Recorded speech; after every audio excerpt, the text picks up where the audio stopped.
Fancy store வச்சுக்கிறியா? எங்கே வச்சுக்கிறா? அது பக்கத்துலையா? Fancy ஸ்டோரா? ஆமாம், அதுவும் பேக்கு கடையும் அப்படி வச்சுக்கிட்டு. சந்தோஷம். ஓகே, சாப்பிடுங்க ஃபஸ்ட்டு.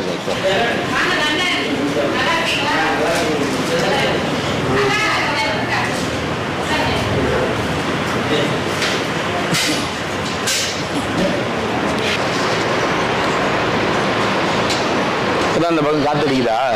இல்லை, வரங்க, நீங்கள் கையில் வரங்க. ஃபேன்சி ஸ்டோர் எங்கே வச்சுக்கிறீங்க? பக்கத்துலேயே நான் விளக்கட்டு ஒன்று.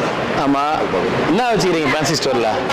லேடிஸ் ஐட்டம், கிளிப்பு, வளையல், போக்குவரத்து. ஏசிலாம் போட்டுக்குதா இல்லையா? இல்லை, ஆ, 2 கட்டு வாங்கி அது மேலே ஒரு 2 கட்டில் வாங்கி அதுக்கு மேலே அடிக்க வச்சுக்கிறீங்க.